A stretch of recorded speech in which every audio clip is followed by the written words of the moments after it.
Mississippi Farm Bureau. We're going to visit with Mike Rodak from AL.com, who earlier this week probably thought he was headed to a fairly innocuous event where Alabama's football and basketball coaches were speaking as part of a 50-day countdown launch to the World Games being hosted in Birmingham. And then a story broke out that I don't know if Mike Rodak was prepared for or not, but he was there, he was covering the event, and so he was prepared for it. Mike, what a crazy 48 hours it has been based on what Nick Saban said that kind of shook the foundation of the college football world. Yeah, you're telling me. That's exactly it. I mean, I showed up thinking it was just going to be something where you're just babysitting, as we call it in our business, and making sure that nothing happens, and 9 times out of 10, nothing happens. And then this was sort of the off chance that, Nick Saban got asked a question. It wasn't even from the audience. It was this Q&A with a local radio host who was the moderator, and it was at the end of the Q&A. I think the expectation going into it was that the media was going to get kicked out early, and there's just, a viewing period for us, but they let us stay the entire time, and he answered that question and answered it in a more honest way, I would say, a more expansive way that he has, in front of cameras, in front of, news conferences this whole offseason. So that's what kind of pushed the cart forward a little bit, and him saying what he did about A&M was really the trigger point that, created this into a national story pretty quickly. So if you are Nick Saban, you have to know that when you utter anything, it's going to be public. But do you think he felt like, for some reason, even with an audience there, that he was speaking off the record's not even close to the right word, but that he was like in friendly company and he could kind of go a little deeper than he normally would? It's a good question. I've kind of gone back and forth in my own mind over that, just because, we were standing, I'd say, no more than 20 feet away. And there was four TV cameras from all the Birmingham stations. And, there was 2 people from Tuscaloosa News, 2 people from AL.com, people who were standing up, and I'm 6'4". The other guy next to me is from AL.com is 6'4". Like, he had to have noticed us. He knows our faces from press conferences. So sure. Like, he had to know that we were there. He even made a couple jokes earlier in the whole event about the media and sort of looked over at us. So I think he knew that we were there, but it's like, I don't think these were things that he would have said if it was a press conference setting. And it was probably an expectation on his part that it wouldn't get out. But, he's been burned, if you want to use that word. I'm sure that's the word he would use. I don't know if it's true. But in his mind, he's probably been burned like last year with the Texas high school coaches convention where he talks about Bryce Young. Like, sure. I truly don't think he wanted that to get out, even though everybody thought it was a recruiting pitch and all that. It probably was to some extent, but I don't think he thought that was going to get out about Bryce Young making $1 million. And then there was even another thing this offseason about him talking about his young wide receivers not stepping up in the national championship game, where he was talking to a coach's clinic in Alabama, where that also got out. So there's been so many instances where he should know better that even if it's a quote-unquote private event, there's a pretty good chance that it's going to get out. So you'd think, like, at some point he would learn his lesson on that one, but I have gone back and forth in my head that maybe he did intentionally want it to get out, but I'm not convinced of it. All right, so this may not make sense when I start, but I want to try and take you down a road here. So I have often said that Greg Sankey, the commissioner of the SEC, does not say anything accidentally. Like, if he says something, you may have to dig a little bit. You may have to use some nuance to understand what he's saying, but there's always intent when he says something. He also happens to be one of the smartest people that you'll find, not just in college athletics, but just kind of anywhere. I'm not saying that Nick Saban has the same level of intellect, but I feel like when Nick Saban says something, he knows his words carry weight, and there's usually intent behind it. What was his intent here? Not like the end result, but if you could put yourself in Nick Saban's mind, what was his intent in going down this NIL road and then specifically calling out Jimbo and Texas A&M? Yeah, so I think the setting was probably important because, like you mentioned at the top, this was a World Games event, and the World Games in Birmingham are, being supported or propped up by the sponsorship money in Birmingham from all these companies, Regions Bank and Protective Insurance and all that. And so that's a lot of the people who are at this event. But that's also a lot of the people, when you talk about the business base in Alabama and the people who have the money to fund potential NIL deals, those people were in the room.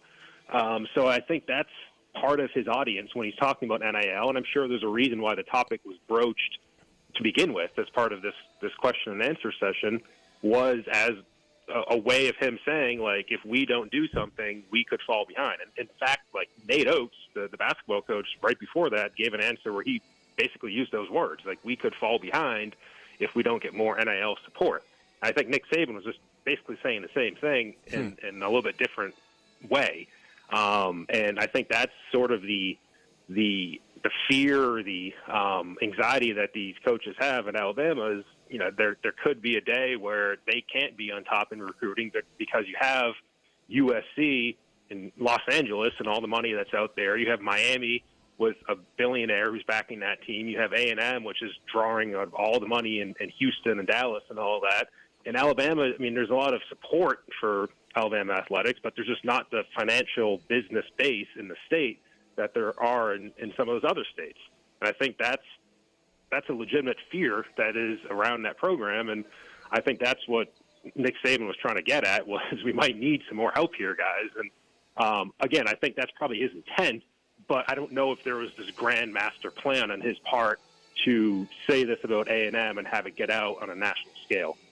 Visiting with Mike Rodak from AL.com. He's the one that broke the story. He had the video of Nick Saban's comments at the Countdown to the World Games event that just got everything going crazy yesterday. So we were talking about this yesterday, like every other sports outlet in America and maybe around the world was.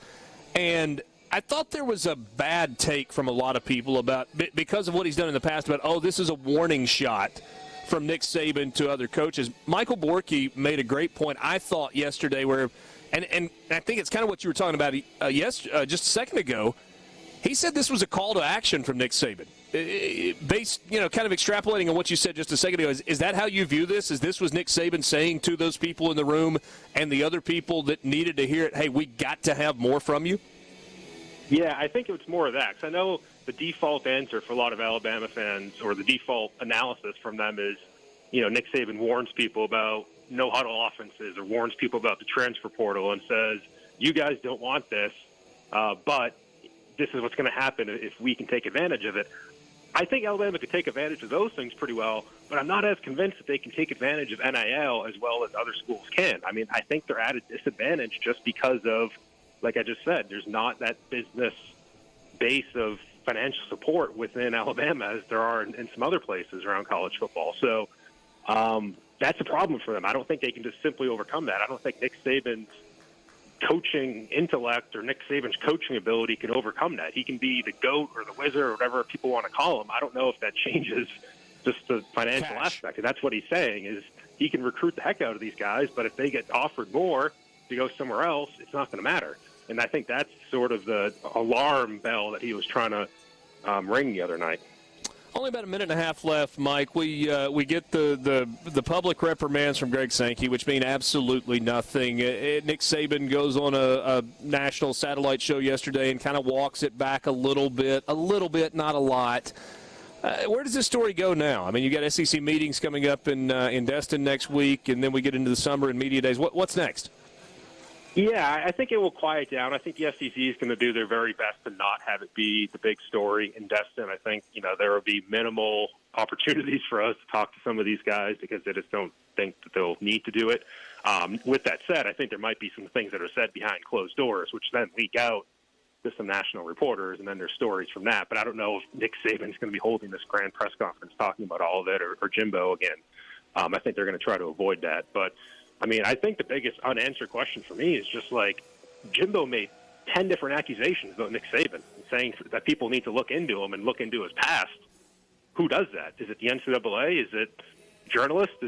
Who actually goes through and finds these things that he claims are there? I mean, that's the big elephant in the room right now that, I don't know if that story is completely over at this point. Well, I thought the lamest part, and I'm editorializing here, you're a reporter, I'm a radio host, I could do that. The lamest part was, hey, go talk to all these guys who've coached with him, and they'll tell you what happened. Well, you coached with him. Why don't you tell us what happened? Well, you got a microphone in front of you.